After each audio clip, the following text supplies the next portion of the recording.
Alright, so we decided to come inside and work on the porch for a little while. It's up potting day 42, I think.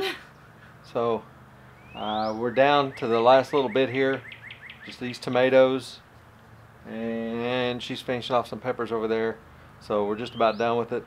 We just wanted to talk a little bit about these grow bags that we've been using, and some of you are probably familiar with them.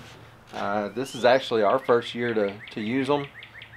We got the idea really from Jessica Sowards over at Roots and Refuge. When we were at their place a couple times, she was using them, and we decided we'd give them a try. And we're going to give you our honest impression on them, and how we feel about them, and the positive and the negative. Let you decide what you think if you try them out. So there's a couple different sizes. There's actually a lot of different sizes, but we ended up with two different ones. These are the larger, and then we got some smaller ones also. As far as filling them, so here's the large, here's the small, and I'll put a link in the description, an affiliate link for these, so you can see exactly what we ordered. You can get them also, so that you get the same sizes if you want them. As far as filling them up, the large is easier to fill, it's easier to get into than the small.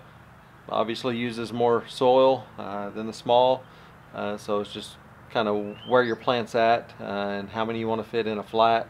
So the ones she has over there, you can kind of see, they're the larger. We get out in the greenhouse to show you the large versus small. Not sure the dimensions on these. When you click on the link, it gives in there if you want to compare it to other items, if you want to just get one size and get all that size. But we turn them inside out before we fill them. You could fill it just like this, but it sits a little different than if you turn them inside out. If you turn them, this takes a little longer obviously than just filling them up, but it gives it more of a square bottom, so they don't really stand on their own, but it's a little closer to that, and they'll kind of stack in there easier. It gives it a little more rounded shape and a square bottom when you fill it. So they're not terrible to fill. It's a little slower than filling plastic pots. It takes a little more effort, a little more time, but it's not terrible. The small ones are a little tedious, but again, not a deal breaker. The reason, or what we prefer these for, is for plants that we're going to be selling. So there's a smaller investment in these, and also you're not concerned about getting the pots back, the plastic pots or something like that. You know, if that's in your thought process, it's nice to get those pots returned so you can use them year after year. It's just a responsible thing to do if you're going to use plastic pots. It's not just trash them and start with new again. So these can go straight into the ground. They're biodegradable, so they'll break down. So what you gain there, you know, the loss is on the potting into them, planting into them. So it's a trade-off. Also the cost, you get 200 of these for about $8, whereas 200 plastic pots, if you're buying new, are going to cost substantially more than that. Probably, depending on what size they are, anywhere from $20 to $30 retail. You can probably get a better deal if you buy large quantities, more of a wholesale scale. But as backyard gardeners, you know, probably not going to be doing a lot of that. So they're not too bad. They're a non-woven fabric. As far as the feel of them, the best way I can describe it is similar to like a dryer sheet. I was trying to explain to somebody and I didn't have any to show them. You know, they're not heavy like a shipping bag. They're lighter weight, non-woven like a dryer sheet. So again, they're not too bad to fill up. I'm going to figure out a way to make something to, like thought of a funnel that will kind of hold it open, fill it, and pull the bag off. If I come up with something like that, I'll be sure and post a video to help everybody out. I think I can come up with something that won't be too much of a hassle. So we're using both plastic pots and these.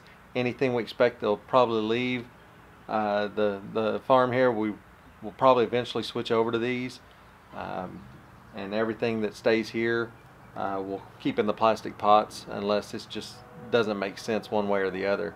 So it's kind of about a fair reviews and give. Personally, for on the farm, we prefer the plastic pots, just because of the speed and efficiency of filling. We're not going to be throwing them in the trash. We'll just clean them up, reuse them year to year, so that we're not losing anything by using those. But things that are going to leave here, most likely we'll use these. This year we didn't have enough of these to do everything, so we've got both. They're going to be leaving here and both that'll be staying here. But that's kind of where it's at. Just try to give you a fair, honest review of our opinion on it. I mean, overall, so far, I think we're happy with them, right? Yeah, I mean, I think they're good. Like you said, we prefer the pots, probably as much as anything, as much as the learning curve. This is new to us, so we're still learning how to use them. Like he said, they're a good, cost-effective option. They don't cost, nearly as much as buying a whole set of pots, especially if you're, you guys watched us at all, you know that I plant way too many tomatoes, so it's way less expensive to do the grow bags, and they work fine. They're good. One thing I will say about them is they're tall compared to a plastic pot. So 2.5 inch pot here, the bag here you can see, I don't know if you can see that, it's twice as tall. So we kind of prefer to have stuff filled all the way to the top at the end. Some of the stuff we started this year, we started lower, just because of amount of material we had and we need to get stuff going. But if you're going to fill these all the way up, it's going to use more soil, more growing media than a shorter pot. So think about that. That's more cost, right? So it's just another consideration. I guess you could cut these down if you wanted to where they're not much taller than your flat, but that's time, and time, no matter what you say, it's an expense. Even if it's just for yourself, you could be doing something else. So, but again, for their purpose and our intent and the cost, I think they'll probably be something you see around here quite a bit. So I don't know if I have anything else to say about them. No, not really. So they get half thumbs up.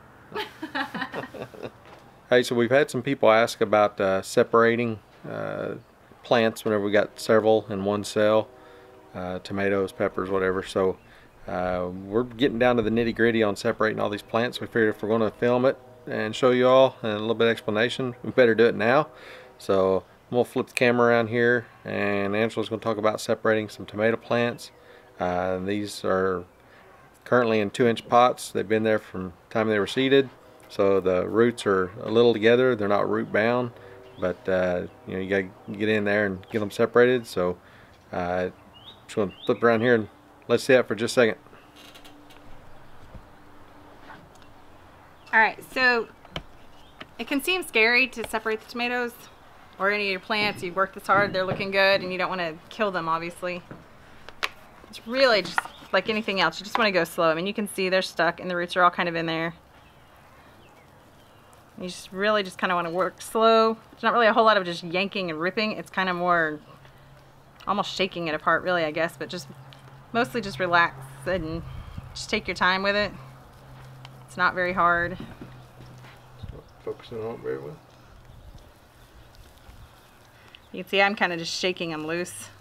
It's a little easier when the soil's drier. We had just watered, so they're kind of sticking a little more. Just kind of grab at the base, hold on to it, and just give it a little shake. Like that. And it will let go. All the roots are still there. It's easy to plant. There's really not much to it. As long as you take your time, you're not going to hurt these roots. They all come apart just fine. Okay, it's closer together. Oh, I won't focus on you.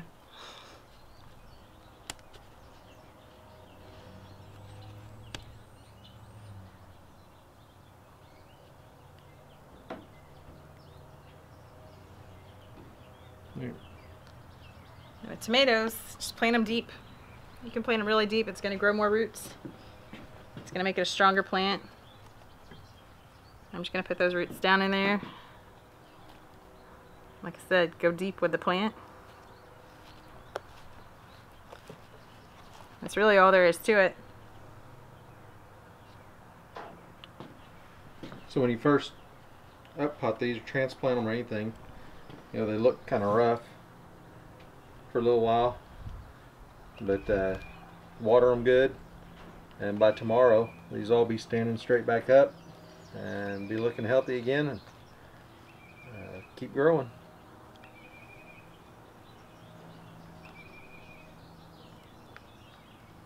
All we got left is that and that.